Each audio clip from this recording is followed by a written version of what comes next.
Okay बच्चों, तो electromagnetic induction chapter में हमें सबसे पहले समझना पड़ेगा what is magnetic flux. So we will start with magnetic flux. Magnetic flux is represented by phi. जैसा आपने इलेक्ट्रिक फ्लक्स को फाई से रिप्रेजेंट करा था, मैग्नेटिक फ्लक्स को भी हम फाई लेटर से ही रिप्रेजेंट करते हैं।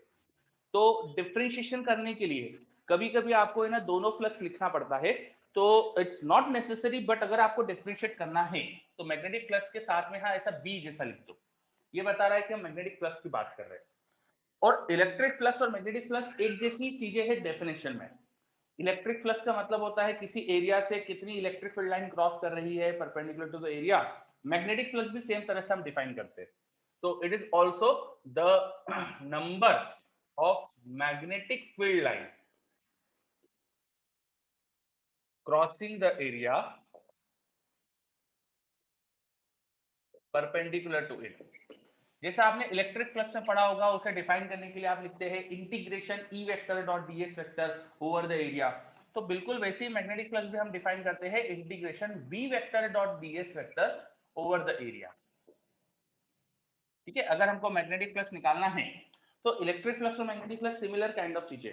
इलेक्ट्रिक फील्ड को हम इलेक्ट्रिक फ्लक्स डेंसिटी भी बोलते हैं, मैग्नेटिक फील्ड को हम मैग्नेटिक फ्लक्स डेंसिटी भी बोलते हैं। इलेक्ट्रिक फील्ड जो होती है उसका मैग्नीट्यूड वो आपको electric flux per unit area ये बताता है।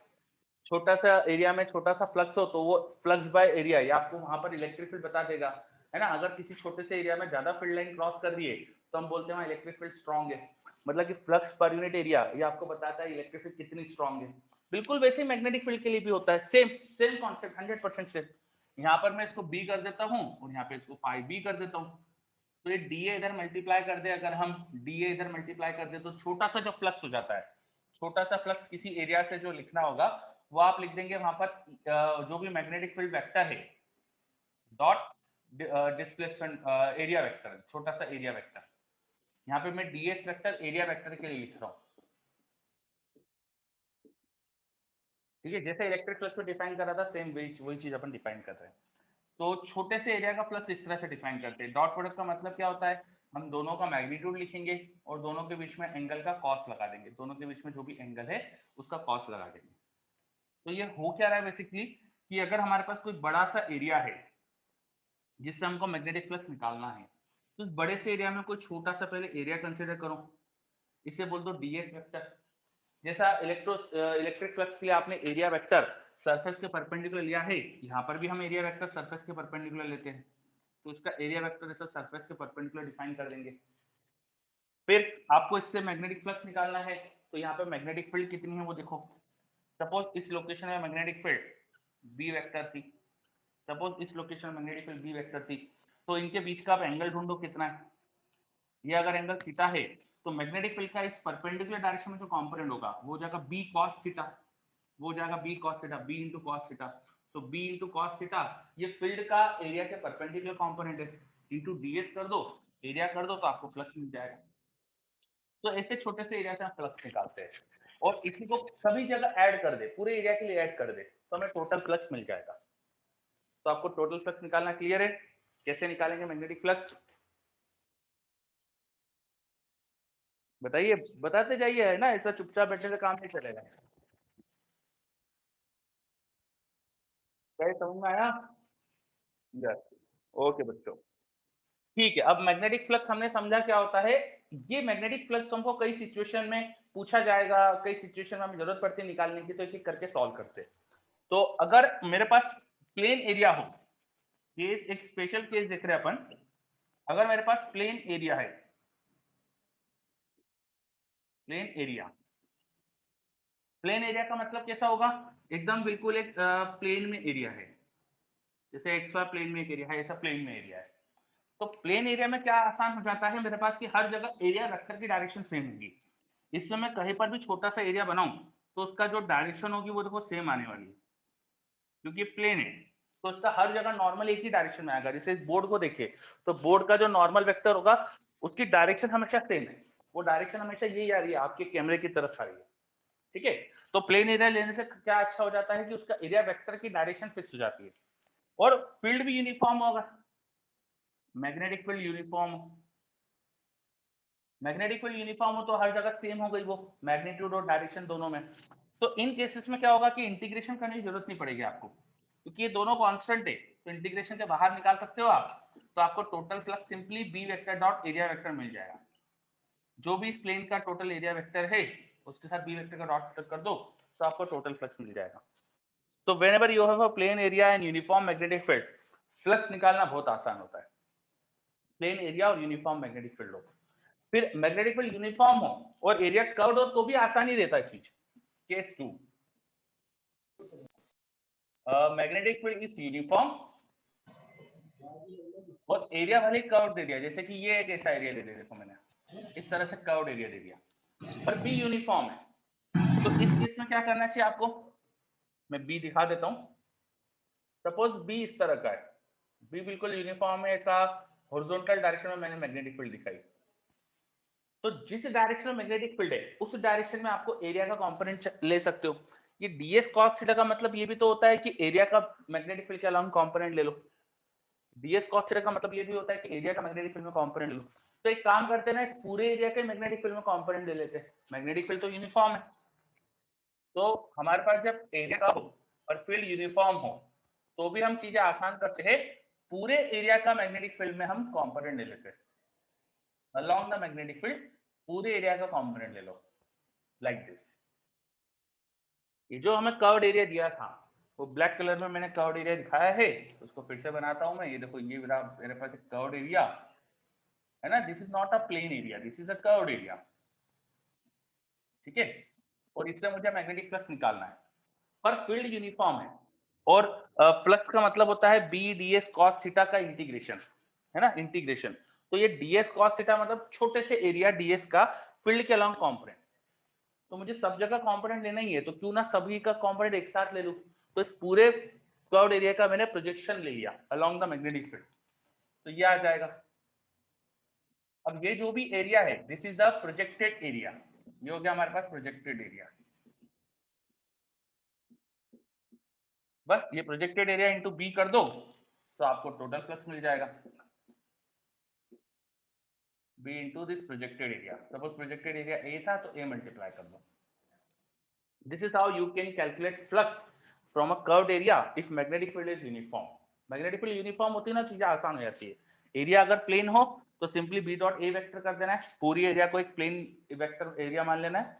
और अगर बी यूनिफॉर्म और एरिया कर्व भी दिया हो तो एरिया का प्रोजेक्शन ले लेंगे। जैसे एग्जांपल के लिए एक छोटा सा क्वेश्चन कर देते हैं अपन। मान लो हमारे पास है ना, यहाँ पे मैंने एक इस तरह का हेमिस्फीयर दिया। क्या दिया, ये हेमिस्फीयर, ठीक है, जिसकी रेडियस r है। हेमिस्फीयर दिया जिसकी रेडियस r है, और मैंने यूनिफॉर्म मैग्नेटिक फील्ड दे दी बिल्कुल इस तरह से जो जा रही है, इसके प्लेन के बेस के परपेंडिकुलर है। तो इस हेमिस्फीयर से फ्लक्स क्या होगा, हेमिस्फेरिकल सरफेस से फ्लक्स क्या होगा, जल्दी से बताओ। पाई आर स्क्वायर, सरफेस से फ्लक्स क्या बी होगा। पाई आर स्क्वायर। यस विशाल, हिमांशु, बाकी बच्चे भी बताइए, हेमिस्फीयर से फ्लक्स क्या होगा।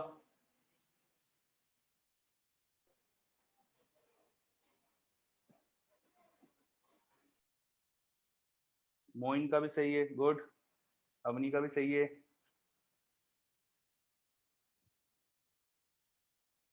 चलो, आई होप कि बाकी बच्चे भी अटेंटिव है। तो हेमिस्फीयर का मैग्नेटिक फील्ड तो दिखाइए हमको। इस डायरेक्शन में अगर मैं प्रोजेक्शन ले लूं, इस डायरेक्शन में, तो जो हेमिस्फीयर है ये ऐसा दिया, इसका प्रोजेक्शन ऐसे देखेंगे अपन, तो ये प्लेन एरिया इसका बेस का एरिया होगा ना, which will be pi are square. इसका प्रोजेक्शन अपन देखेंगे इस डायरेक्शन में, तो आपको ऐसा सर्कुलर एरिया तो दिखेगा आपको, है ना। और सर्कुलर एरिया क्या हो जाएगा इसका, हेमिस्फीयर की रेडियस अगर r है तो उसका प्रोजेक्टेड जो एरिया दिखेगा, मुझे लग रहा है कि वो पाई आर स्क्वायर ही आना चाहिए प्रोजेक्टेड एरिया, ठीक है। तो बस b into pi are square कर दो तो आपको प्लस मिल जाएगा, प्लस होना चाहिए यहाँ पे b into pi are square. बहुत ही आसान क्वेश्चन हो गया ये। तो यूनिफॉर्म फील्ड होती है तो काफी आसान चीज हो जाती है। नॉन यूनिफॉर्म फील्ड हो तो ऑफकोर्स इंटीग्रेशन करना है ना, ऑफकोर्स इंटीग्रेशन करना है। जैसे करते हैं अपन, मैं क्वेश्चन देता हूँ इंटीग्रेशन वाला, ठीक है। तो क्यों ना हम ऐसी सिचुएशन यूज करें, ऐसा फील्ड यूज करें जो हमें ऑलरेडी आती है। जैसे कि एक स्ट्रेट वायर की फील्ड आई थिंक आप सबने पढ़ी हुई है, कितनी होती है। एक स्ट्रेट वायर में अगर करंट आई है तो इसकी मैग्नेटिक फील्ड कितनी होती है आप सब जानते हैं। तो स्ट्रेट वायर दे दिया मैंने, और उसके पास में यहाँ पे मैंने जैसा रेक्टेंगुलर एरिया दे दिया, एक रेक्टेंगुलर एरिया दे दिया मैंने यहाँ पे। कोई डायमेंशन बता देता हूँ मैं। ये डिस्टेंस थी x, ये डिस्टेंस थी l, और ये हाइट हो गई यहाँ पे h। There is a rectangular area in the plane of straight wire. Straight wire के प्लेन में एक रेक्टेंगुलर एरिया, इस एरिया से पास करने वाला मैग्नेटिक फ्लक्स निकालना है आपको। मैग्नेटिक फ्लक्स निकालिए इस एरिया से पास करने वाला, ठीक है। और यहाँ पे स्ट्रेट वायर की फील्ड आई थिंक आप जानते होंगे, वो वेरी करती है। इट इज आर डिस्टेंस पे जाके देखेंगे तो आपको याद होगा कि क्या होती है।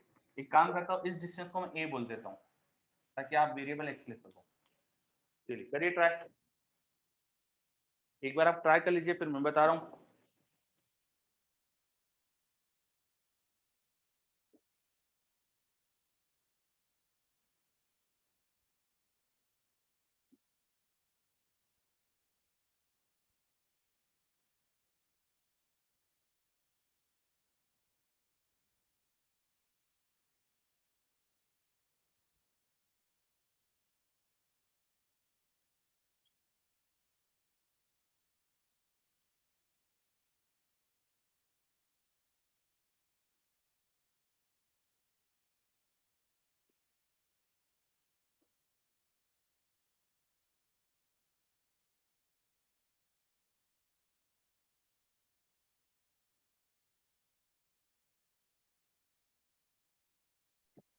सर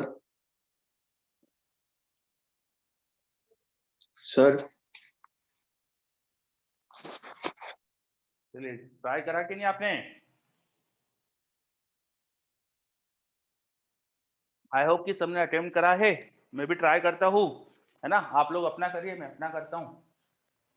चलिए, तो मुझे ऐसा याद है कि एक स्ट्रेट वायर से कुछ डिस्टेंस x पे जाऊँ अगर मैं, तो यहाँ जो मैग्नेटिक फील्ड की वैल्यू होती है स्ट्रेट वायर की वजह से, वो होती है म्यू नॉट आई upon 2 pi x. Mu naught आई अपॉन 2 पाई एक्स, ठीक है। हाँ, आपकी आवाज मुझे नहीं आ रही है, जस्ट अ सेकेंड। ओके, अब बोलिएगा। हेलो। हाँ अब आई मेरे को, हाँ वो थोड़ा सा इसमें माइक्रोफोन गलत सिलेक्ट हुआ था, ठीक है। सर हेडफोन गलत आंसर सिलेक्ट। आया है mu naught I b upon में 2 pi into L N A plus L upon में ए। ए, हाँ ठीक है, सही है। देखते, मैं भी सॉल्व कर देता हूँ। तो वायर की फील्ड जो है वेरिएबल है, ठीक है, और वो एक्स के साथ बदल रही है, वायर से डिस्टेंस के साथ बदल रही है। तो एक काम करते हैं, वायर से कुछ डिस्टेंस पे हमें छोटा सा जो एरिया लेना होता है ना, पहले छोटे से एरिया से फ्लक्स लिखते हैं, वो एरिया ऐसा लेते हैं जिससे फील्ड कांस्टेंट जैसी बन जाए। तो ये वायर से डिस्टेंस बढ़ाने पे फील्ड बदलती है, लेकिन ऊपर नीचे जाने पे फील्ड थोड़ी बदलती। तो मैं एक काम कर रहा हूँ, यहाँ पे मैं एरिया जो मेरा ले रहा हूँ, छोटा सा एरिया, वो इस तरह की स्ट्रिप ले रहा हूँ। स्ट्रिप लेने से क्या होगा कि स्ट्रिप में ऊपर नीचे जाने पे मैग्नेटिक फील्ड बदलेगी नहीं, और स्ट्रिप में हम एक्स में थोड़ा सा चेंज कर रहे हैं, ओनली डीएक्स कर रहे हैं। तो मैं मान सकता हूँ कि यहाँ पे फील्ड लगभग लगभग कांस्टेंट है। इसका जो एरिया हो जाएगा स्ट्रिप का, ये स्ट्रिप का जो छोटा सा एरिया हो जाएगा, वो अपन लिख सकते हैं इसकी height h into with dx। और मैग्नेटिक फील्ड वायर की किस डायरेक्शन में होती है? वायर में करंट इधर है, तो राइट हैंड रूल से थंब को करंट के अलाउंग रखो, जहां फील्ड की डायरेक्शन चाहिए वहां फिंगर्स पॉइंट करो, तो आपके पाम के परपेंडिकुलर फील्ड आती है। तो पाम के परपेंडिकुलर मतलब यहाँ अंदर की तरफ फील्ड आ रही है। Magnetic field is inside. Magnetic field यहाँ पे क्रॉस जैसी दिख रही है मुझको। तो एरिया भी इसके परपेंडिकुलर ही होता है ना, हमारे प्लेन के परपेंडिकुलर, तो एरिया भी अंदर की तरफ ले लेते हैं, है ना। तो एरिया भी अंदर ले लिया, तो छोटा सा जो फ्लक्स हो जाएगा वो हो जाएगा simply magnetic field B mu naught I by 2 pi X into area और दोनों के बीच का एंगल। अब दोनों की डायरेक्शन सेम है तो cos 0 हो जाएगा। मैग्नेटिक फील्ड भी ऐसा प्लेन के अंदर है और इस प्लेन के परपेंडिकुलर है, तो एरिया वेक्टर भी होगा। दोनों ही सेम डायरेक्शन में आ रहे, तो ये छोटा सा फ्लक्स लिखा। पूरे फ्लक्स के लिए इसे इंटीग्रेट कर देना, पूरे मैग्नेटिक फ्लक्स के लिए इसे इंटीग्रेट कर दीजिएगा। तो इंटीग्रेट करेंगे तो यहाँ पे mu naught H I by 2 pi, सब तो कांस्टेंट है, ऊपर dx नीचे x, तो ये बचा हमारे पास ऊपर dx नीचे x, x वेरिएबल है, x की लिमिट लगा दो। x की सबसे छोटी वैल्यू होगी जब यहाँ पर होंगे अपन a, और x की सबसे बड़ी वैल्यू होगी a प्लस एल, तो x की लिमिट हो जाएगी a to a plus L. मुझे लगता है इंटीग्रेशन तो आप लोगों को आता है, तो कर ही लोगे इसके आगे आप। तो प्लस वो आ गया हमारे पास mu naught H I by 2 pi L N, limit limit लगा के ये आ जाएगा। ठीक है, आया समझ में अच्छे से ये?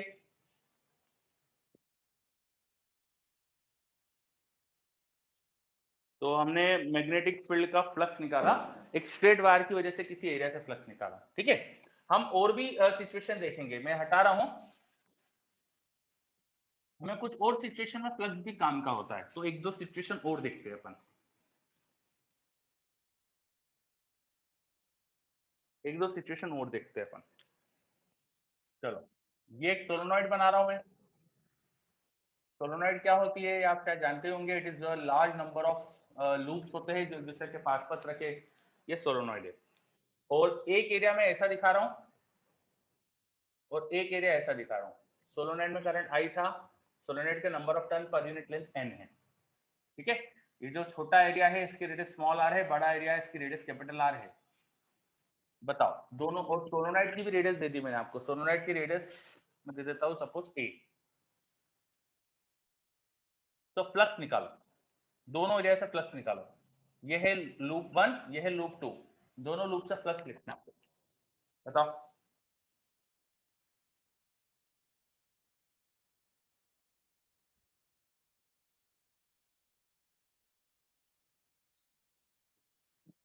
दोनों लूप से फ्लक्स लिखना है आपको, मैग्नेटिक फ्लक्स कितना पास करता है।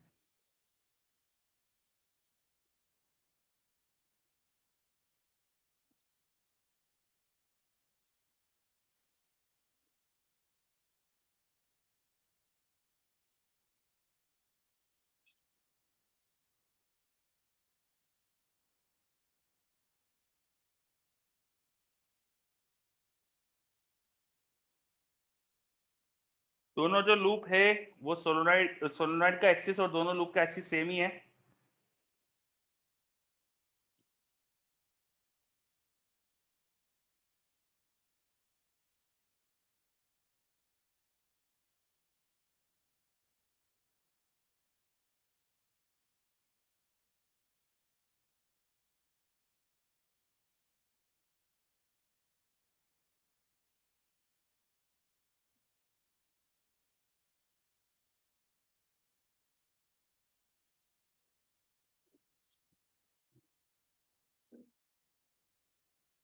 चलो, काफी बच्चों ने ट्राई करके आंसर दिया, मुझको मैं भी करता हूँ।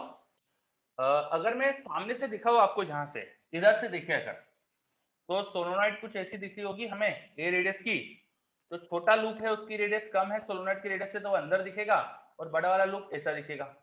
ये हमें तीनों लूप दिख रहे होंगे, है ना। अब सोलोनॉइड के अंदर अगर करंट होता है तो उसमें मैग्नेटिक फील्ड होती है, और कितनी मैग्नेटिक फील्ड होती है, मान लीजिए करंट ऐसा फ्लो कर रहा था, तो सोलोनॉइड की फील्ड जो होती है वो सिर्फ डॉट वाली दिखेगी हमको। कितनी फील्ड होती है सोलोनॉइड के अंदर, वो होती है mu zero N I, mu zero N I. Mu zero is permeability of free space, and is number of turn in per unit length, solenoid में number of turn per unit length, और I इसमें current है। अब छोटे loop से जो flux देखेंगे तो छोटा लूप पूरा सोलोनॉइड के अंदर है, तो इससे जो सर फ्लक्स दिखेगा। हाँ बोलो। सर उसकी लेंथ मतलब इनफाइनाइट मान ली क्या, जो साइन अल्फा साइन बीटा आपने काट दिए? हाँ, अपन को कुछ कहा नहीं है सोलोनॉइड के बारे में, अगर लेंथ के बारे में कुछ कहा नहीं तो आप तो उसको आइडियल मान के चलोगे ना। जब तक तो फिर आपको सर बोला नहीं जाए, सोलोनॉइड की लेंथ वेंथ दी नहीं जाए, तो आप तो आइडियल मान सकते हो। मोस्ट ऑफ द क्वेश्चन में हमें आइडियल दी जाएगी सोलोनॉइड। ठीक है। ठीक है सर। हम्म, चलो, तो अंदर वाले लूप से जो फ्लक्स हो जाएगा वो लिख देंगे magnetic field into area. Area क्या हो जाएगा इसका, पाई आर स्क्वायर, और डायरेक्शन का एंगल भी लगाना पड़ेगा ना अपन को। तो देखो जो एरिया वेक्टर है इसके परपेंडिकुलर, और फील्ड भी तो परपेंडिकुलर है, दोनों सेम डायरेक्शन है, तो इनटू cos जीरो आ जाएगा सिंपली। cos जीरो 1 ही होता है, तो ये आंसर आ गया। और ऐसे बाहर वाले एरिया से फ्लक्स लिखना है, तो बाहर वाले पूरे एरिया में तो फील्ड ही नहीं होगी। सोलोनॉइड की फील्ड केवल सोलोनॉइड के अंदर अंदर होती है, बाहर नहीं होती, बाहर नेग्लिजिबल होती है, उसको जीरो ले सकते हो आप। एक आइडियल सोलोनॉइड के अंदर अंदर ही फील्ड होती है, उसकी फील्ड बाहर नहीं होती, उसको जीरो ले सकते हो। तो फील्ड हमें केवल इस एरिया से दिखेगी। तो बड़ा लूप जो है उसकी रेडियस ऑल्दो ज्यादा है, उसकी रेडियस आपको क्वेश्चन में कैपिटल आर दी है, बट हमें केवल ए रेडियस के अंदर ही फील्ड दिख रही है। तो बड़े लूप से जब फ्लक्स लिखेंगे तो मैग्नेटिक फील्ड वो जिस एरिया से है केवल पाई ए स्क्वायर एरिया में, दूसरे बाकी एरिया में तो फील्ड ही नहीं है। तो बड़े लूप से फ्लक्स ये आना चाहिए। बताओ समझ में आ रहा है? सोलोनॉइड आइडल जैसी रहती है तो उसके बाहर मैग्नेटिक फील्ड नियरली जीरो, उसको जीरो ही मान ली मैंने। तो बड़े लूप से फ्लक्स समझ में आया?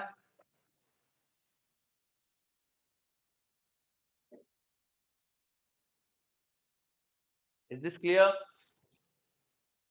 यस, ओके, बहुत बढ़िया। तो अपन ने फ्लक्स कैलकुलेशन की कुछ चीजें देखी, और भी सोलोनॉइड को मैंने अभी यूज करा, फिर आपको एक इनफाइनाइट लॉन्ग प्लेट भी यूज करा सकते हैं, है ना? जैसे चलो मैं ले लेता हूँ कोई सिचुएशन, आपने पता नहीं मुझे कि ये डिराइव करिए कि नहीं। इनफाइनाइट लॉन्ग प्लेट है,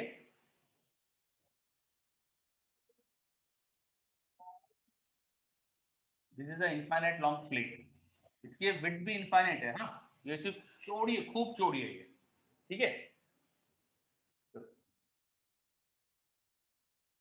हिमांशु पाटिल बोल रहा है डीएस टोटल एरिया है या area where field is present. देखो डीएस छोटा सा एरिया है जिससे फ्लक्स निकालना है। आपको जब मैग्नेटिक फ्लक्स लिखना होता है तो छोटे से एरिया का फ्लक्स जो होता है वो उस एरिया पे जो फील्ड है डॉट छोटा सा एरिया। अब दिक्कत क्या है, यहाँ यहाँ जब छोटा छोटा एरिया लोगे तो यहाँ तो फील्ड है, पर यहाँ पर छोटा सा एरिया लोगे तो फील्ड ही जीरो होगी ना। ठीक है बात? भाई मैग्नेटिक फील्ड और एरिया का डॉट प्रोडक्ट करना है, फील्ड अंदर अंदर जब देख रहे हो तो प्रेजेंट है, और इधर के एरिया में तो फील्ड ही नहीं, तो फील्ड ही जीरो हो जाएगी। आपको एरिया के साथ फील्ड भी सोचना चाहिए आपको, ठीक है। चलो अगला क्वेश्चन देख रहे थे अपन। मेरे पास एक प्लेट है जिसमें करंट फ्लो कर रहा है इस तरह से, इसके अंदर करंट है के पर यूनिट विड्थ। ये के क्या है, इसके अंदर में छोटी सी विड्थ, अगर यहाँ पे यूनिट विड्थ काटू, यहाँ पे ऐसे छोटी सी विड्थ काटू इसकी विड्थ, तो यूनिट विड्थ में जो करंट है वो के है। के क्या है, करंट पर यूनिट विड्थ, ठीक है। इसके सामने मैं एरिया दे रहा हूं आपको, तो इसके सामने हमारा जो एरिया है वो मैं यहाँ ड्रॉ कर रहा हूं, वो कुछ इस तरह का है। There is a wire loop of N turns, wire loop of N turns, ठीक है। और ये कैसे रखा है, इस प्लेट के ठीक परपेंडिकुलर रखा है, मतलब अगर आपको टॉप व्यू दिखाऊं मैं, तो टॉप व्यू में प्लेट ये दिखेगी और वो वायर लूप ऐसा दिखेगा यहाँ पे। ये मैंने टॉप व्यू दिखा, ये हमारी करंट कैरिंग प्लेट, और उधर वो लूप जिससे आपको फ्लक्स दिख रहा है। Find magnetic flux through this loop, ये स्क्वायर लूप है, इसकी साइड में दे देता हूँ ए है, करिए।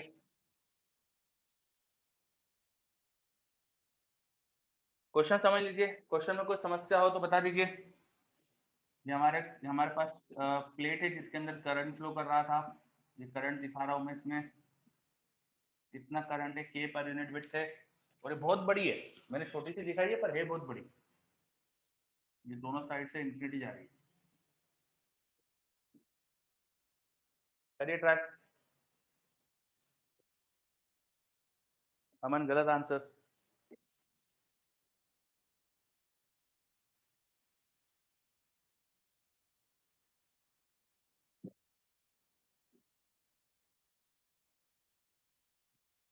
मोइन बिल्कुल सही, बहुत बढ़िया मोइन।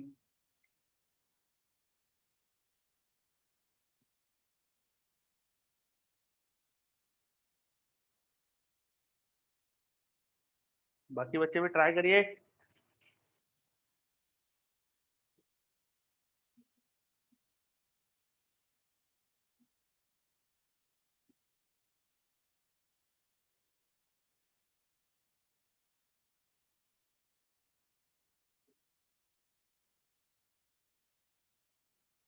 रजिस्टर जीरो गलत है। चलिए मैं भी बताता हूँ आपको। एक मेरे पास ऐसी प्लेट होती है जिसमें करंट है, तो ये एक्चुअली बहुत सारे वायर्स का कलेक्शन जैसा मान सकते हैं, ऐसा मान सकते हैं बहुत सारे वायर्स को आपने ऐसे पास पास रखा हुआ है ना, और इसकी आप मैग्नेटिक फील्ड अगर डिराइव करो तो आपको शायद डिराइव कराई थी क्या? इसकी मैग्नेटिक फील्ड आती है यूनिफॉर्म, इस तरह के सिस्टम की मैग्नेटिक फील्ड आती है यूनिफॉर्म, कितनी आती है?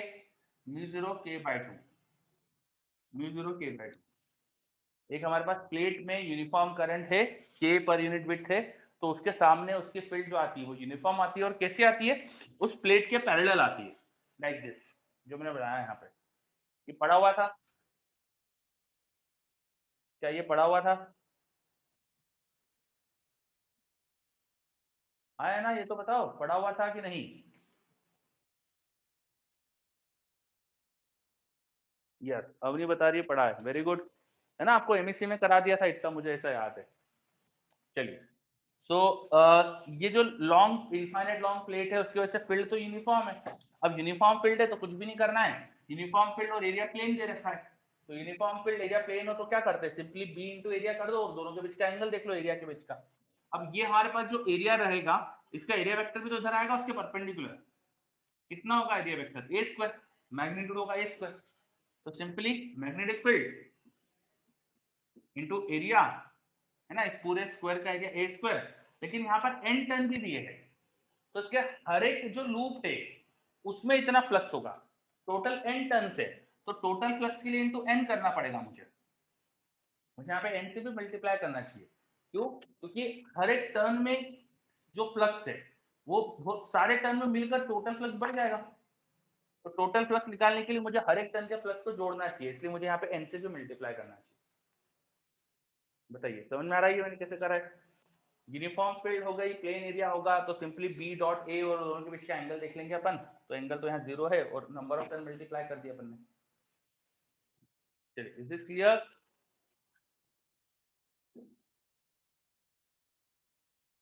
Is this clear? ये वाला क्वेश्चन आया अच्छे से? तो कोई पूछना है इसमें? सबको आ गया है, तो अपन अब आगे बढ़ते हैं। तो हमने फ्लक्स निकालने के काफी क्वेश्चन देखे, ये क्यों निकलवा रहा हूं? क्योंकि अपना चैप्टर जो है इलेक्ट्रोमैग्नेटिक इंडक्शन, वो मैग्नेटिक फ्लक्स से कुछ रिलेटेड है। तो अब अपन प्रॉपर्ली स्टार्ट करते हैं इलेक्ट्रोमैग्नेटिक इंडक्शन। ठीक है, तो आगे लिखिए, आप नेक्स्ट हेडिंग डालिए, Faraday's law of electromagnetic induction. Faraday's law of electromagnetic induction, Faraday's law of electromagnetic induction. और ईएमआई की रेस 1 हो जाएगी आपकी, है ना, जितना भी पढ़ा उससे ईएमआई की रेस 1 हो जाएगी, तो ईएमआई की रेस 1 होमवर्क में है। Faraday's law of electromagnetic induction, देखो,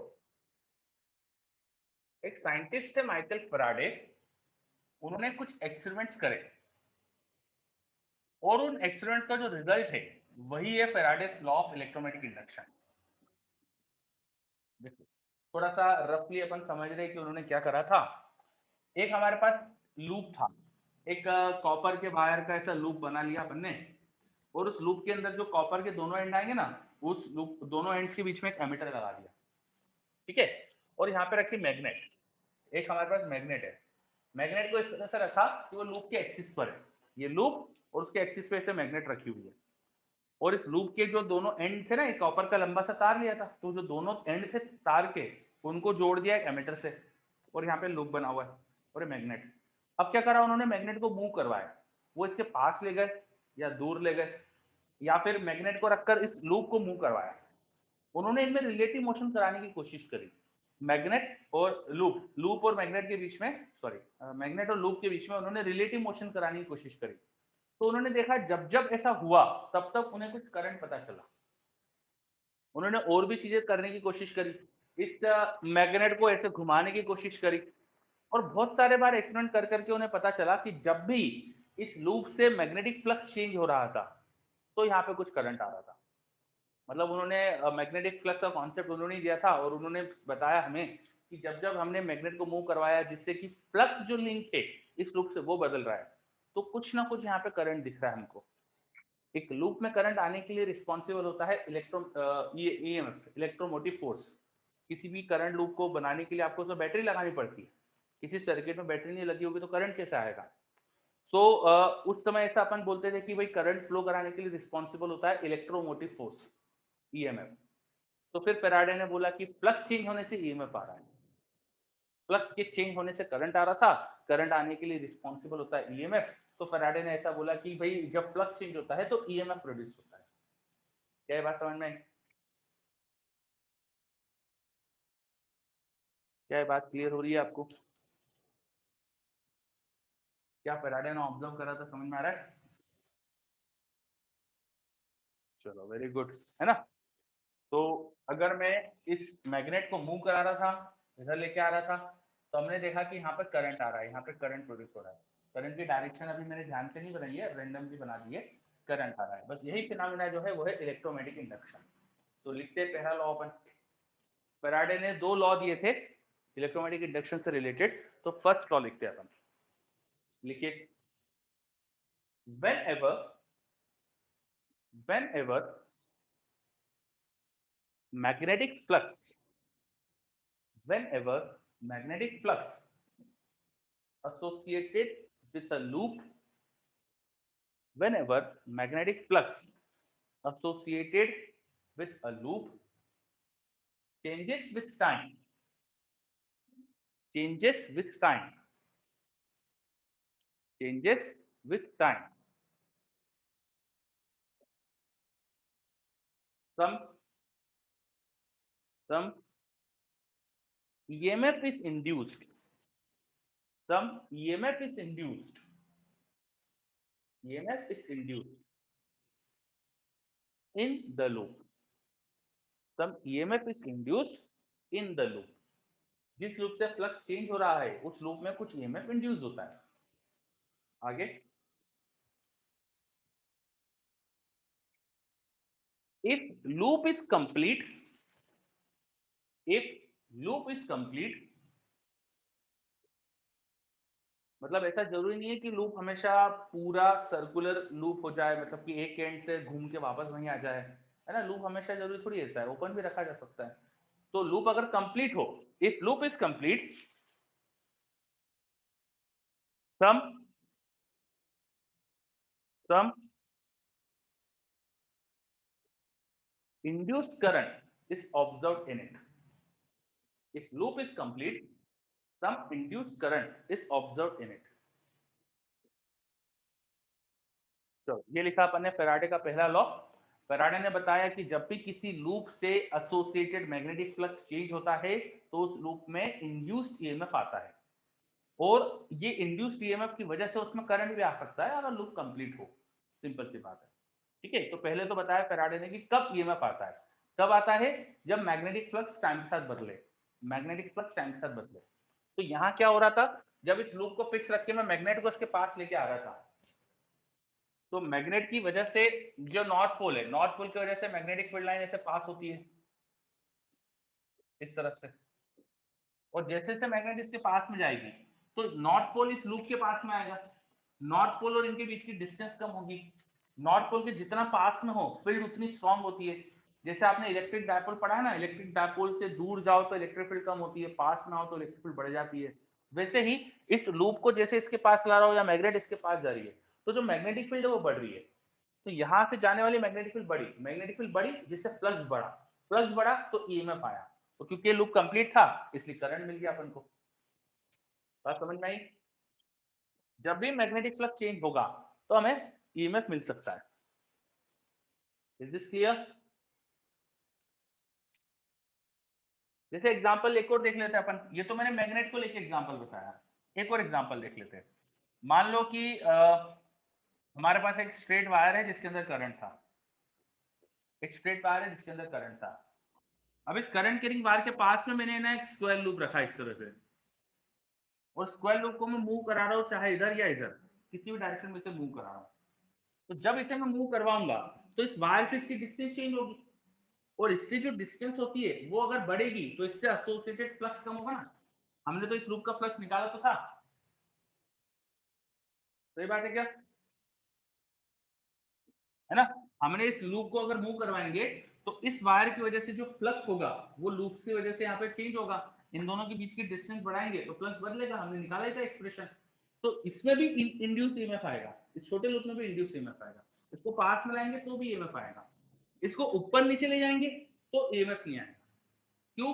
क्योंकि हमने जब यहाँ से फ्लक्स निकाला था, याद करो फ्लक्स अभी थोड़ी देर पहले निकाला था, उसमें ना ये डिस्टेंस ए का रोल था, उसमें ये एल का रोल था, ये हाइट का रोल था, ठीक है। कोई भी ऐसी चीज नहीं थी कि जो ऊपर नीचे ले जाने में बदलेगी इनमें से। अगर मैं इसको ऊपर नीचे लेके जाऊंगा तो फ्लक्स चेंज नहीं होगा, फ्लक्स चेंज नहीं होगा तो ईएमएफ नहीं आएगा। जब जब फ्लक्स चेंज होगा ईएमएफ आएगा, जब जब फ्लक्स चेंज नहीं होगा ईएमएफ नहीं आएगा। जैसे एक और एग्जांपल देखते हैं। मान लो मेरे पास यहाँ पर एक रीजन है जिसमें यूनिफॉर्म मैग्नेटिक फील्ड, क्या है मेरे पास एक रीजन है जिसमें यूनिफॉर्म मैग्नेटिक फील्ड है, यूनिफॉर्म मैग्नेटिक फील्ड है, और वो रीजन केवल यहीं तक है, ये बाउंड्री बनेगी, इसके इधर उधर यूनिफॉर्म मैग्नेटिक फील्ड है बी, ठीक है।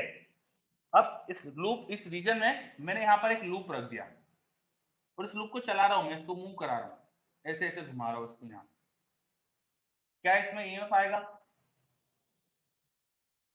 नो, बिल्कुल सही। क्यों नहीं आएगा? क्योंकि ये जो लूप है वो पूरा मैग्नेटिक फील्ड के अंदर ही, तो इसमें जो इसका एरिया है, मान लो रेडियस r थी, तो एरिया हो जाएगा पाई r स्क्वायर इंटू बी करोगे फ्लक्स होगा। और जब भी मैं इसको पूरे लूप इसको अंदर ही रखता हूँ तो फ्लक्स चेंज ही नहीं होगा, फ्लक्स चेंज ही नहीं होगा, ऐसे ऐसे मूव कराने में फ्लक्स चेंज नहीं होगा, इसलिए कोई ईएमएफ नहीं आएगा। और इस लूप को मैं यहाँ बाउंड्री तक लेके आ गया और बाउंड्री से फिर बाहर निकालने लग गया, तब क्या होगा? तब ईएमएफ आएगा क्या इसमें? बताइए। यस, बिल्कुल सही बात है ना। जैसे जैसे लूप अब बाउंड्री के बाहर जाने लगेगा तो ये एरिया जो मैग्नेटिक फील्ड के अंदर था वो कम होते जाएगा, जैसे जैसे लूप बाउंड्री के बाहर जाएगा वो एरिया जो मैग्नेटिक फील्ड के अंदर है वो कम है, मतलब फ्लक्स कम हो रहा है, फ्लक्स कम हो रहा है तो इसमें ईएमएफ आएगा, ठीक है। अगर इस लूप को पकड़ के इसका शेप डिफॉर्म कर दो, आप इसको पकड़ के इसका शेप डिफॉर्म कर दो, मतलब कि ये जो सर्कल है इसको थोड़ा सा दबा के इसको ओवल शेप कर दिया, तो क्या होगा? तब ईएमएफ आएगा क्या? यस, बिल्कुल सही, क्योंकि एरिया बदलेगा, है ना। एरिया बदलने से क्या होगा कि magnetic flux b into area होता है, एरिया बदलेगा तो फ्लक्स चेंज हो जाएगा, बिल्कुल सही, तब भी ईएमएफ आएगा। अच्छा, इस लूप को पकड़ के मीन एक्सिस के अबाउट घुमाने लग जाओ, अगर इसको ऐसे घुमाने लग जाओ तो क्या होगा? अबाउट दिस एक्सिस, जो इसी प्लेन में है एक्सिस है, इसके अबाउट घुमाओ तो ईएमएफ आएगा क्या? यस, है ना, क्योंकि इस लूप को अगर इस एक्सिस के अबाउट घुमाओगे, अभी ऐसा है, जब ऐसे घुमा दोगे ऐसा कर दोगे तो फ्लक्स ही जीरो हो जाएगा। अभी ये जो लूप है इसका एरिया वेक्टर जैसे ऐसा है, ठीक है, इस एक्सिस के अबाउट घुमाया उसको, ऐसा कर दिया तो एरिया वेक्टर इधर हो गया। जब लूप ऐसा हो जाएगा तो एरिया वेक्टर की वजह से एंगल चेंज हो रहा है, एरिया वेक्टर का एंगल भी चेंज हो रहा है, तो फ्लक्स चेंज होगा जिससे ईएमएफ आएगा। तो हम देख सकते हैं कि कब ईएमएफ आएगा कब नहीं आएगा। तो हमारे VV2 जो रेस 2 है उसमें कई क्वेश्चन मिलेंगे आपको इससे, ठीक है। चलो, तो फेराडे का पहला लॉ जो था वो ये बताता है कि कब ईएमएफ आएगा कब नहीं आएगा। क्या ये क्लियर है अच्छे से? ओके, है ना। फेराडे के सेकंड लॉ पे चलते हैं अपन। फेराडे सेकंड लॉ, फेराडे ने बताया कि ईएमएफ आता है, कितना आता है इसकी बात करते हैं अपन, कि what is the induced EMF, कितनी होती है ईएमएफ की वैल्यू। तो कई एक्सपेरिमेंट करने के बाद फेराडे ने बताया, अब उसे पता चला कि जो ईएमएफ इंड्यूस होता है ना लूप में, वो प्रोपोर्शनल होता है rate of change of flux के, मैग्नेटिक फ्लक्स के टाइम के साथ रेट ऑफ चेंज के प्रोपोर्शनल होता है। The induced EMF in loop is proportional to rate of change of magnetic flux in it. उन्होंने मैग्नेटिक फ्लक्स उन्होंने ही डिफाइन करा था, तो उन्होंने डिफाइन इस तरह से कर दिया कि यहाँ पर प्रोपोर्शनल कांस्टेंट 1 हो गया। और अभी फिलहाल अपन मैग्नीट्यूड की बात कर रहे हैं, हाँ, ये मैं यहाँ पे लिख देता हूँ, ऐसा मॉड लगा देता हूँ, तो डायरेक्शन की बात नहीं कर रहे हैं अपन, सिर्फ मैग्नीट्यूड की बात कर रहे हैं। तो magnitude of induced EMF is proportional to rate of change of flux, proportionally constant 1 आ गया, तो सिंपली आप लिख सकते हो कि magnitude of EMF is equal to d phi by D t. Faraday ने पहले लॉ में बताया था कि इंड्यूस्ड ईएमएफ कब आता है, दूसरे लॉ में बता दिया कितना आता है, कितना आता है induced EMF, d phi by D t के बराबर आता है, ठीक है। और दूसरे लॉ से पहला लॉ भी समझ में आ ही रहा है अपन को, पहले लॉ की कोई जरूरत ही नहीं थी, क्योंकि D phi by D T zero तो EMF zero, D phi by D T होगा तो ईएमएफ होगा, तो फ्लक्स चेंज होने से ईएमएफ आएगा, ये भी समझ में आ रहा है दूसरे लॉ से हमको। पहला लॉ तो ऐसे ही कोई मतलब का नहीं रह गया। चलिए, ये समझ में आया आपको? क्या बताया फैराडे ने सेकंड लॉ में?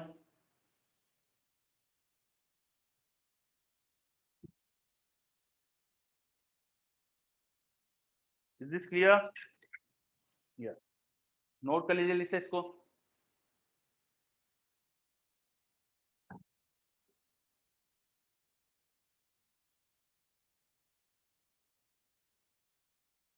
अब हम जो सेकेंड लॉ है कि ईएमएफ कितना आता है वो हमें पता चल गया है, तो इसके ऊपर बेस्ड क्वेश्चन देखेंगे अपन। ठीक है, उससे पहले एक छोटी सी चीज और देख लेते हैं अपन, लेंज लॉ ना। फिर क्या होगा कि कंबाइनली क्वेश्चन देख लेंगे। लेंज लॉ हमें बता देता है कि ईएमएफ किस डायरेक्शन में आएगा।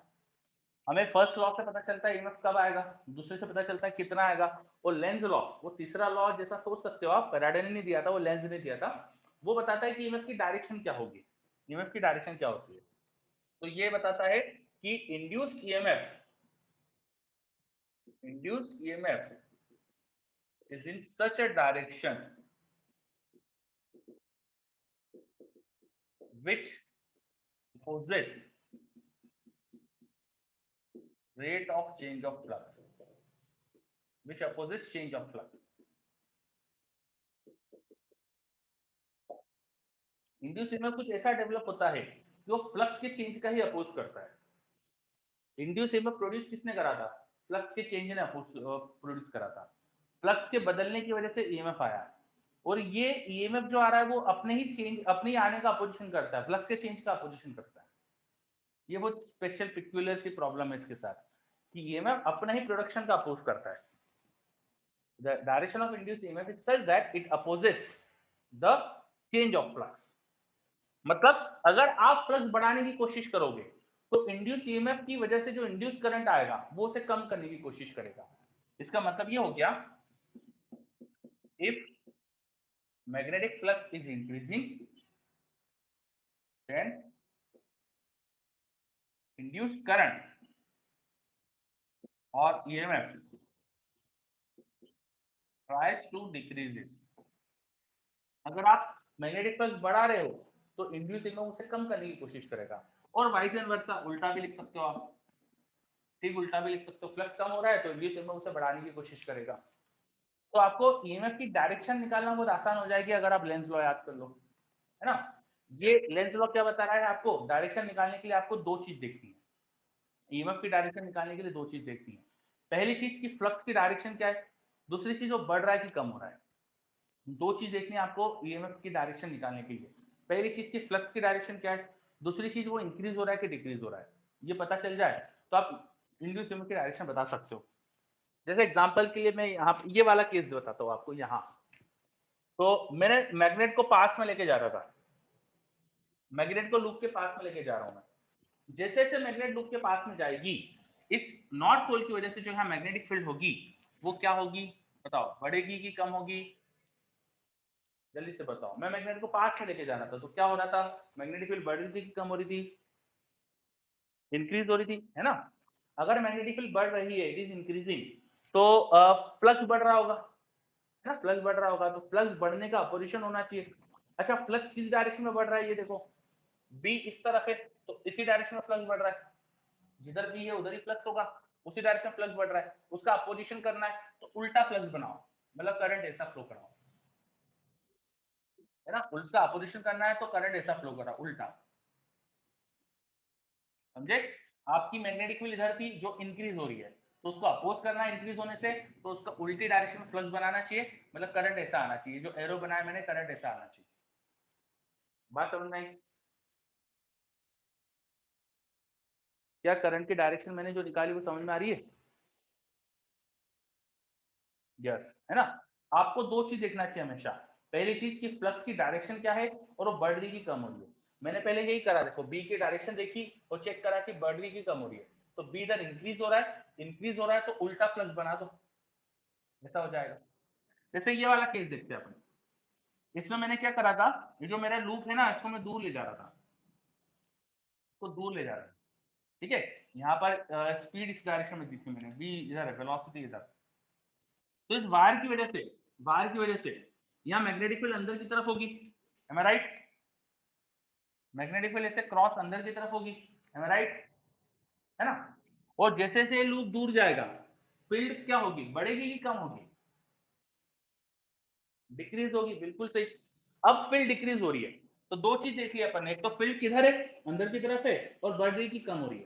तो ये कम हो रही है ना तो उसका सपोर्ट करो, कम हो रही है तो सपोर्ट करो, बढ़ रही है तो अपोज करो। तो मैग्नेटिक फील्ड कम हो रही है तो सपोर्ट करने के लिए इसी तरफ, इसी डायरेक्शन में करंट की वजह से फील्ड बना दो। इंड्यूस करंट ऐसा आना चाहिए, ये देखो ये इंड्यूस करंट की डायरेक्शन ऐसे आना चाहिए, इस करंट से इसी डायरेक्शन में मैग्नेटिक फील्ड बन जाएगी, क्योंकि फ्लक्स कम हो रहा है तो उसको बढ़ाने के लिए उसी डायरेक्शन में और फ्लक्स बनवा दो। तो इंड्यूस करंट ऐसा आना चाहिए। समझ में आई के बाद? ये इंड्यूस करंट के मैंने रेड एरो से दिखा रहा हूं मैं, इंड्यूस करंट की डायरेक्शन किधर आएगी बताइए। इंड्यूस करंट की डायरेक्शन समझ में आई? बहुत बढ़िया। चलो ये वाला केस भी देख सकते हो, इसमें भी क्या हो रहा है, लूप बाहर जा रहा है, तो लूप का वो एरिया जिसके अंदर फ्लक्स है वो कम हो रहा है, अंदर का फ्लक्स कम हो रहा है, तो इसी तरफ इंड्यूस करंट आएगा। यहाँ पर भी इंड्यूस करंट की डायरेक्शन आप समझ गए, ऐसी होनी चाहिए, राइट?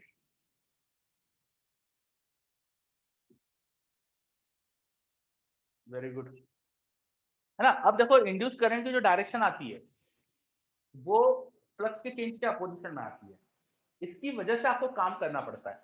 जैसे यहाँ पर देखो, इस मैग्नेट को जब आप इधर लेके जा रहे हो तो बी बढ़ रहा था, उसके अपोजिशन में करंट ऐसा आया, तो ये लूप का जो करंट है वो करंट इसके उल्टी डायरेक्शन में फील्ड बनाएगा।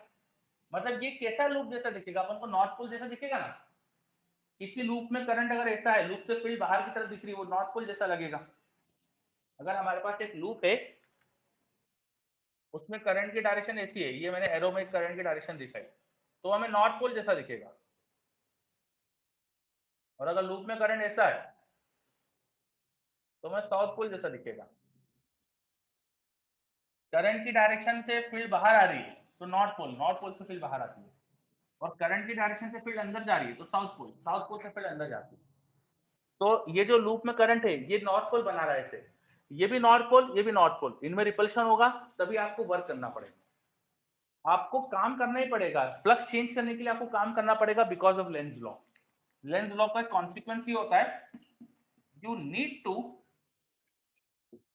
Do work to change magnetic flux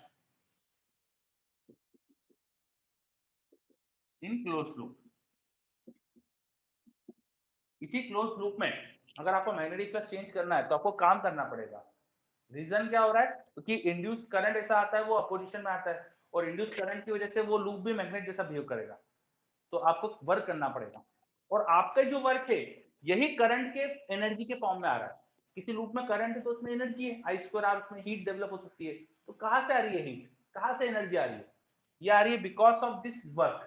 आप जो काम करोगे ना वही वर्क में कन्वर्ट होता है। Your work done is converting into electrical energy. आपने मैग्नेटिक फ्लक्स को चेंज करा, उससे इंड्यूस करंट आया, इंड्यूस करंट अपोजिशन में आ रहा है, मैग्नेटिक फ्लक्स के चेंज के अपोजिशन में आ रहा है। अपोजिशन हो रहा है तो आपको वर्क करना पड़ेगा मैग्नेटिक फ्लक्स चेंज करने के लिए, और वो वर्क जो होगा वही इलेक्ट्रिकल एनर्जी में कन्वर्ट हो रहा है। अगर लेंज लॉ नहीं होता, लेंज लॉ जैसा है वैसा नहीं होता, तो एनर्जी कंजर्वेशन प्रिंसिपल नहीं फॉलो हो पाता यहाँ पे। मतलब अगर आपको वर्क ही नहीं करना पड़ता होता फ्लक्स चेंज करने के लिए, तो बिना आपके काम करे देखो वहां पे करंट की वजह से इलेक्ट्रिकल एनर्जी आ रही है, तो आप काम नहीं कर रहे हो पर इलेक्ट्रिकल एनर्जी बन रही है, एनर्जी कंजर्वेशन प्रिंसिपल बढ़ जाता। तो डायरेक्ट कॉन्सिक्वेंस है एनर्जी कंजर्वेशन प्रिंसिपल का लेंज लॉ। ऐसा भी स्टेटमेंट कई जगह लिखा रहता है, because of the energy conservation principle energy conserve होती है। तो आप जब मैग्नेटिक फ्लक्स चेंज कर रहे हो तो अपोजिशन में होना चाहिए इंड्यूस करंट, ये तो आपको काम ही नहीं करना पड़ेगा, और आप काम करोगे वही यहाँ इलेक्ट्रिकल एनर्जी में कन्वर्ट हो रहा है। बात समझ में आ रही है? यस।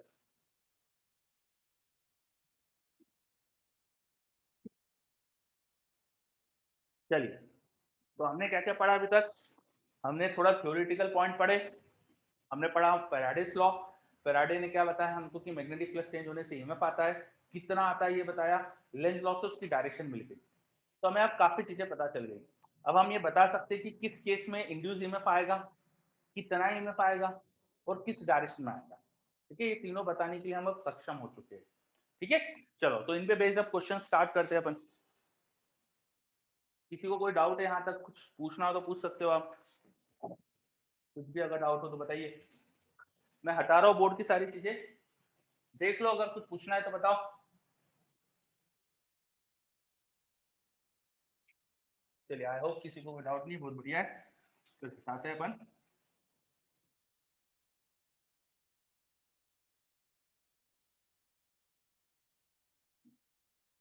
ओके, अब अभी तक जितनी चीजें पढ़ी उसके बेस पे क्वेश्चन वगैरह देखते हैं अपन, है ना, फैराडेस लॉ पे बेस्ड क्वेश्चंस वगैरह देखते हैं। ठीक है, तो बहुत ही सिंपल सिंपल क्वेश्चन से स्टार्ट कर रहा हूं मैं।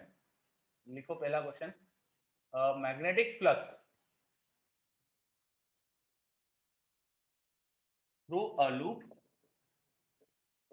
Is phi equal to t square minus 2t plus 1 weber. Flux का ऐसा यूनिट वेबर होता है ना, वो मैं बताना भूल गया था। मैग्नेटिक फ्लक्स होता है magnetic field into area, magnetic field tesla, area metre square, तो tesla metre square, 1 tesla metre square is 1 weber. ये इसका ऐसा यूनिट हो गया। तो सीजीएस यूनिट मैक्सवेल, सीजीएस में मैक्सवेल, सीजीएस में मैग्नेटिक फील्ड गॉस में होती है, एरिया सेंटीमीटर स्क्वायर हो जाएगा, तो गॉस सेंटीमीटर स्क्वायर मैक्सवेल हो जाएगा। ठीक है, अब इनमें कन्वर्जन आप करना, डायमेंशन एनालिसिस पढ़ चुके हो ना, तो यूनिट्स में कन्वर्जन आप कर सकते हो, इनमें क्या रिलेशन होगा आपको आएगा। चलो, so magnetic flux through a loop दे दिया मैंने आपको, as a function of time दिया है, देखो। ठीक है, पहला question, find EMF in loop at t equal to 1 second. t equal to 1 second पे ईएमएफ कितना है बताओ। पहला question, t equal to 1 second पे ईएमएफ कितना है बताओ। सेकेंड,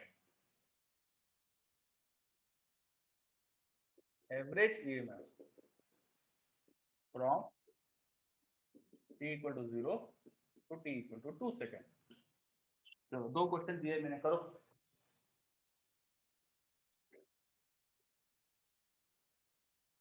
मैग्नेटिक फ्लक्स दे दिया है, किसी लूप में है, और आपको ईएमएफ पूछ लिया उस लूप के अंदर किसी पर्टिकुलर टाइम पर, और फिर एवरेज ईएमएफ पूछ रहा है। मेरे पास आंसर भी आ रहा है, गुड।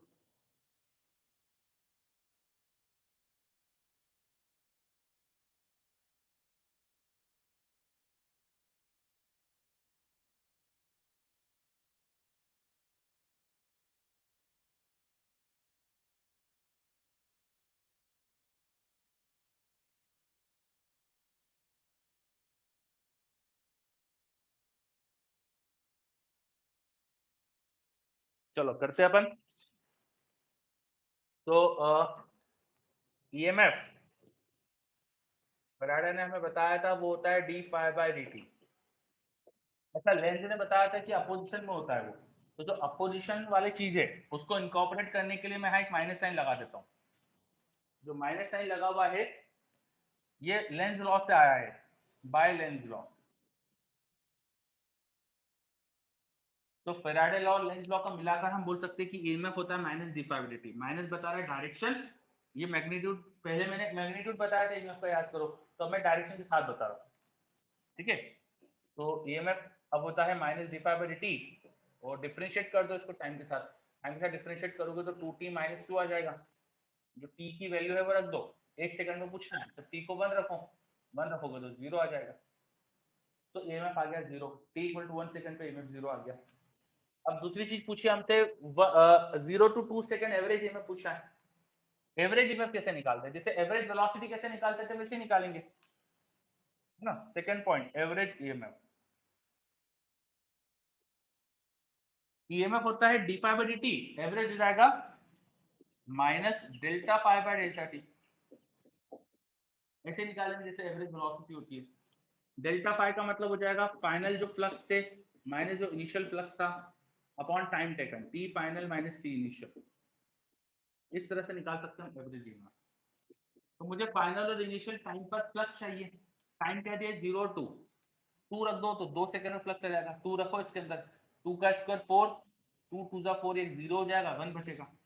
तो हमारे पास फाइनल फ्लक्स 1 आ गया। इनिशियल के लिए टी 0 डाल दो, यहाँ पे टी को 0 डालो, देखो वो भी 1 ही आ रहा है। टी को 0 डालोगे देखो वो भी 1 ही आ रहा है। ठीक है, divide by time taken, time कितना लगेगा 0 से 2 सेकंड में, तो 2 माइनस 0, तो final flux minus initial flux upon time taken, ये देखो ये भी 0 आ रहा है। तो आंसर आ गया ये भी 0 आया क्या? दोनों पार्ट के आंसर 0 आ रहे हैं हमारे। Is this clear? है ना? और भी मैं पूछ सकता था इसमें चीजें, मैं बोल देता लूप कंप्लीट है तो उसमें करंट बताओ कितना होगा। If loop is complete, complete मतलब कि एक पॉइंट से स्टार्ट करके पूरा वायर घूम के वहां जोड़ दिया है, तभी करंट आ सकता है ना। And resistance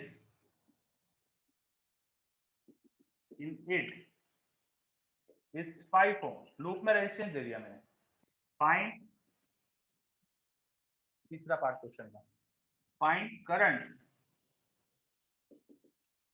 in it at t equal to 2 second, 2 second को उसमें करंट बताना है कितना है, करो। t इक्वल टू 2 सेकेंड में लूप में करंट कितना है बताना है, करो।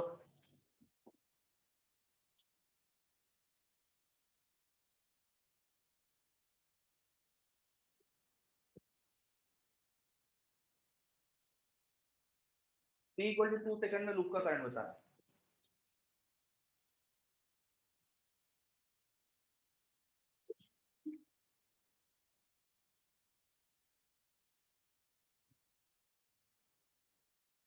मोइन कुछ बोल रहा है सेकंड का 2 होना चाहिए, नहीं, ये वाले क्वेश्चन का एवरेज ही में 0 आ रहा है वो तो। t को 2 रखो तो यहाँ पे 2 का स्क्वायर 4 माइनस 2 इंटू 2 4 0 और ये 1, तो 2 सेकंड में 1 प्लस बचेगा। और 0 पर t को 0 रखो तो वहां भी 1 है, तो ये 0 आ रहा है ना, चेंज इन फ्लक्स 0 आ रहा है। सेकंड का आंसर वही 0 ही था।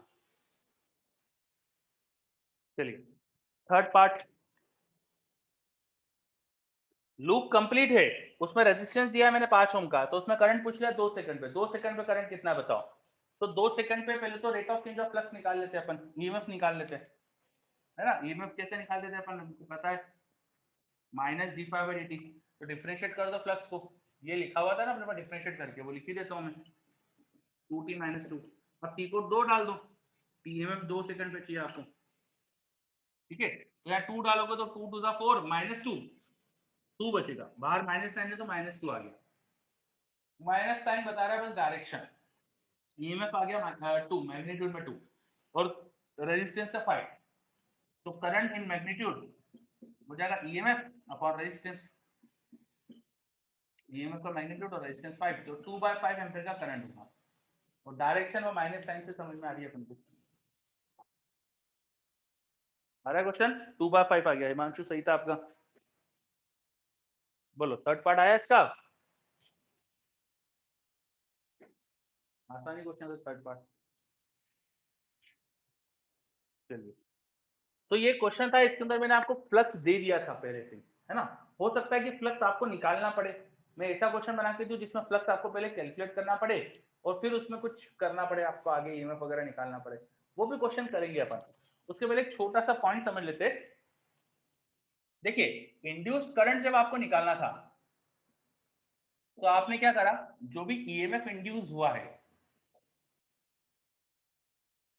डिवाइड बाय रेजिस्टेंस करा है ना, जो भी लूप में रेजिस्टेंस है उससे डिवाइड कर दो तो करंट मिल जाएगा आपको, है राइट। अब इंड्यूस ईएमएफ कैसे निकालते हैं हम, आई इक्वल टू हो जाएगा 1 अपॉन आर, और प्लस ईएमएफ होता है minus d phi by D, Lenz law के लिए माइनस साइन भी लगा दिया मैंने यहाँ पे, तो minus d phi by D लिख दिया ईएमएफ को। तो आई जो हो गया मेरे पास minus 1 by R D phi by D. I current जो होता है rate of flow of charge, rate of flow of charge, और आपसे टोटल चार्ज पूछा जाए, आई होता है rate of flow of charge, rate of flow of charge. तो किसी ने बोला टोटल चार्ज फ्लो कितना हुआ बताओ, टोटल चार्ज फ्लो बताओ। तो वो आई डी टी का इंटीग्रेशन करोगे आप, टोटल चार्ज फ्लो के लिए rate of flow of charge into D T, इसको इंटीग्रेट कर दोगे। तो आई की वैल्यू जो ऊपर थी वो लिख दो, minus d phi by R D T into D T. देखो डिनोमिनेटर में भी डी टी, ऊपर भी डी टी, कैंसिल हो गया, तो बचेगा minus d phi by R का इंटीग्रेशन। आर तो कांस्टेंट है, बाहर लो, डी फाइव मतलब छोटा सा चेंज इन फ्लक्स, उसका इंटीग्रेशन पूरा change in flux. D phi मतलब छोटा सा चेंज इन फ्लक्स, उसका इंटीग्रेशन मतलब पूरा चेंज इन फ्लक्स।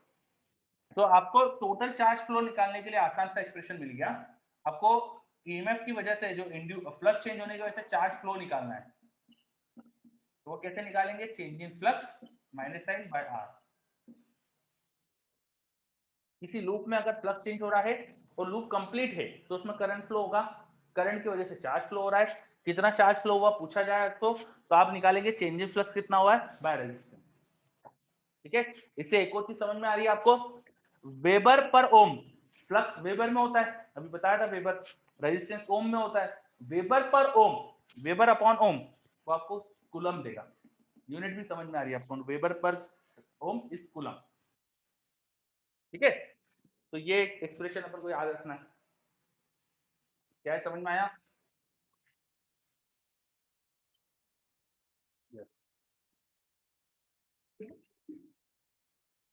ओके, आगे बढ़ते। अब चार्ज फ्लो जो होता है ना, उसके लिए कई बार हमको क्वेश्चन में पूछा जाता है कि what will be charge flow, और चार्ज फ्लो मेजर करने के लिए एक इंस्ट्रूमेंट होता है बैलिस्टिक गैल्वेनोमीटर। बैलिस्टिक गैल्वेनोमीटर,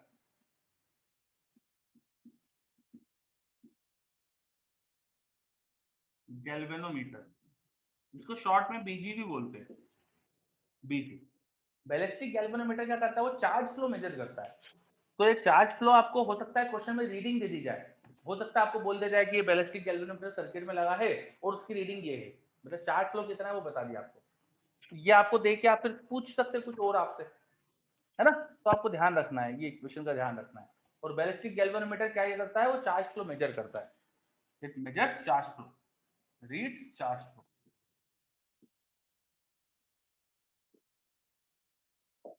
तो किसी रेस रेस में है एक दो क्वेश्चन जिसमें आपको ये वर्ड दिखेगा, तो इसका ध्यान रखना है। चलिए, तो एक छोटा सा पॉइंट बताना था मुझे, बताया मैंने, अब मैं कुछ और क्वेश्चंस देता हूँ आपको। आगे बढ़ते हैं अपन।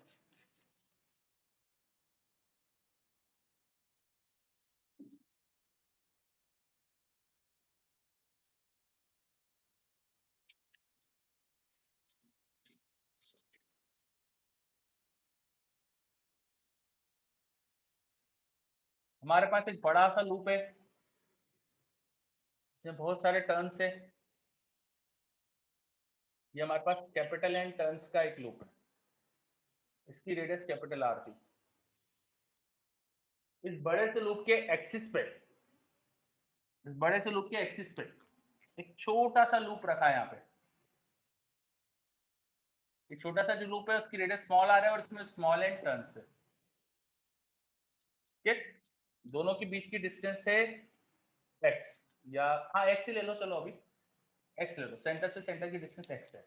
बोथ आर को एक्सियल, दोनों का एक्सिस सेम ही, ठीक है, को एक्सियल लूप है। अब बड़े लूप में हमने क्या करंट फ्लो करवा दिया, आई करंट फ्लो कर रहा है, तो बड़े लूप की वजह से यहाँ फ्लक्स लिंक होगा, फ्लक्स लिंक होगा तो इसमें फ्लक्स लिंक हो जाएगा कुछ, ठीक है। और करंट बदला दिया मैंने, करंट को मैंने ऐसा दे दिया I naught sine omega T, current is variable, कैसा दे दिया, I naught sine omega T. Find EMF in smaller loop, करिए। छोटे लूप में कितना ईएमएफ आ रहा होगा निकालिए, करिए। फेराडेज लॉ पे बेस्ड बहुत ही आसान सा क्वेश्चन दे दिया मैंने, करिए।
तो एक और क्वेश्चन दिया है इधर मैंने।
चलिए ट्राई। 3 क्वेश्चन लिख दिया बोर्ड पे मैंने।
चलो अगर एक एक करके करते हैं, चलिए सबको। ठीक है। फर्स्ट केस 2 लूप दिए थे। फर्स्ट केस में 2 लूप है, एक बड़ा लूप दिया है, छोटा लूप दिया है। और डायग्राम के हिसाब से भी लग रहा है कि छोटे लूप की जो रेडियस है वो स्मॉल है। तो मैं लिख भी देता हूँ यहाँ पे, R is very very small than capital R. R is very very small than capital R, है ना। अब इस बड़े लूप की वजह से क्या यहाँ पे मैग्नेटिक फील्ड लिख सकते हो, किसी करंट कैरिंग लूप के एक्सिस पे उसकी मैग्नेटिक फील्ड याद है आपको। करंट कैरिंग लूप के एक्सिस पे उसकी मैग्नेटिक फील्ड, बोलो जल्दी से। ये पढ़ा होगा ना नीचे में, करंट कैरिंग लूप के एक्सिस पे मैग्नेटिक फील्ड। सोनोनॉइड का डेरिवेशन ही इससे कराते हैं, बताइए।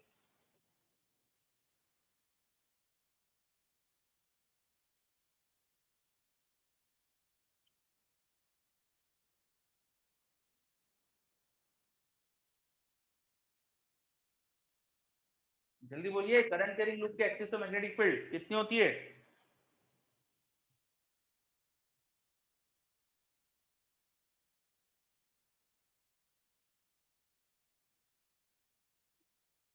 अब आया मेरे पास आंसर हिमांशु का।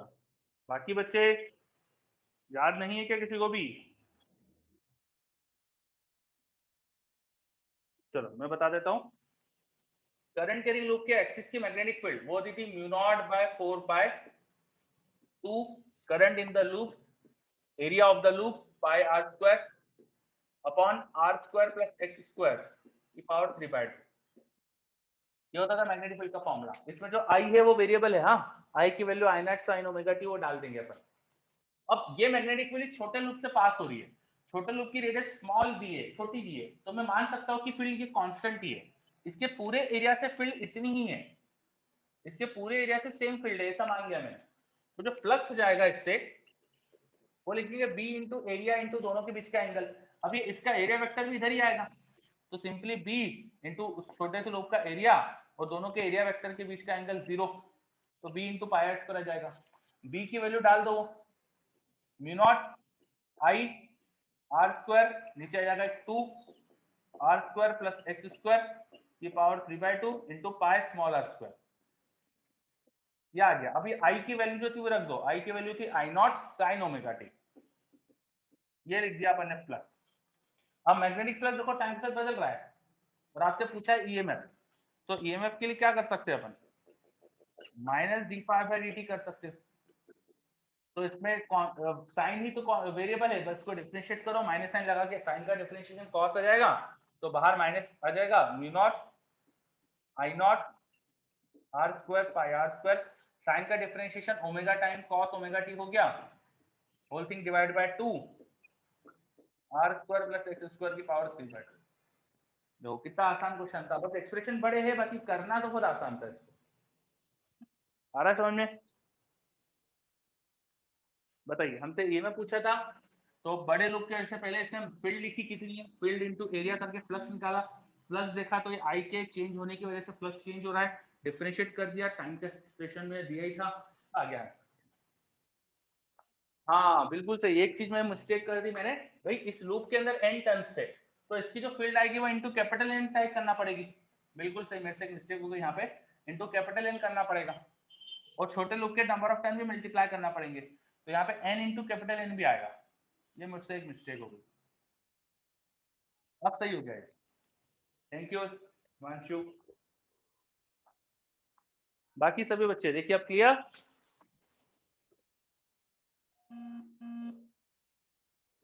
सेकंड क्वेश्चन करिए, अब सेकंड क्वेश्चन करिए। ये लूप है, इसे ना बाहर निकाला जा रहा है, देखो v दिखाया मैंने, v इसकी वेलोसिटी है, इसको ऐसे चलाया जा रहा है, और ये बाउंड्री है जिसके इधर इधर मैग्नेटिक फील्ड है b, बाउंड्री के उधर कुछ नहीं है, तो जैसे जैसे लूप बाहर जाएगा इसमें ईएमएफ आएगा, कितना ईएमएफ आएगा आपको बताना है, चलो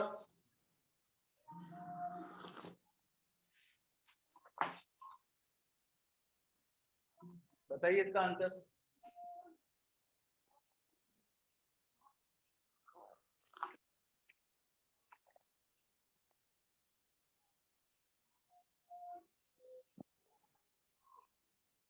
पाई की जरूरत नहीं आएगी बेटा इसमें, देखो जब ये लूप बाहर जा रहा है, इसकी स्पीड भी दिखाई है मैंने, तो थोड़े से टाइम t में vt डिस्टेंस चल पाएगा ये, जैसे मैं यहाँ पे साइड में डायग्राम बनाता हूँ, इन टाइम t ये कितना आगे मूव करेगा, vt डिस्टेंस, वेलोसिटी अगर v है तो t टाइम है, vt डिस्टेंस चलेगा।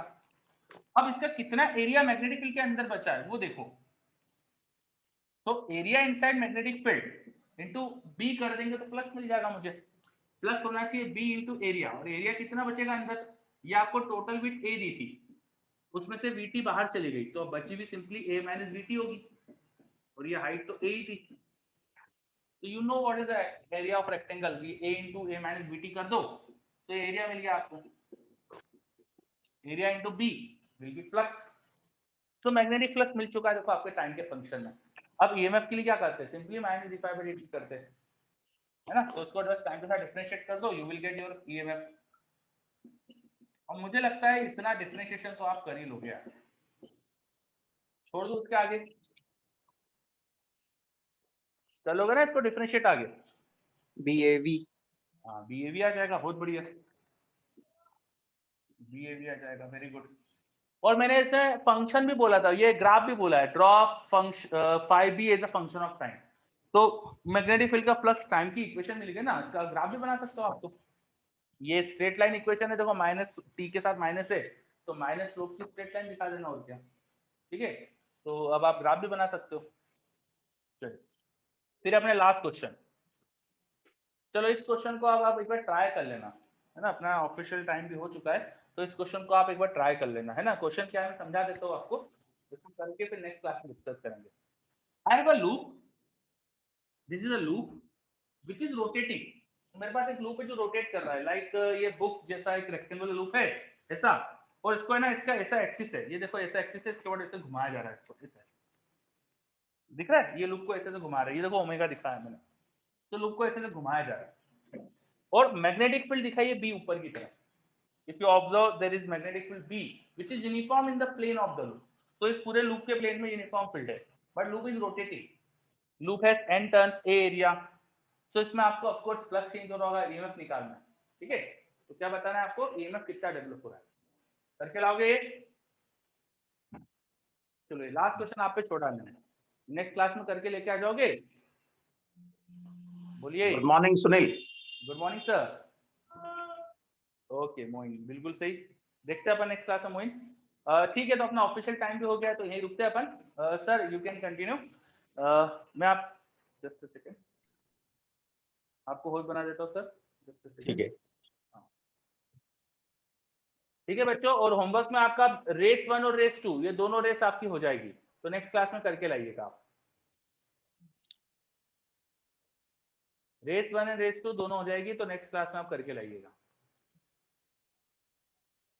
Okay, thank you sir. Thank you.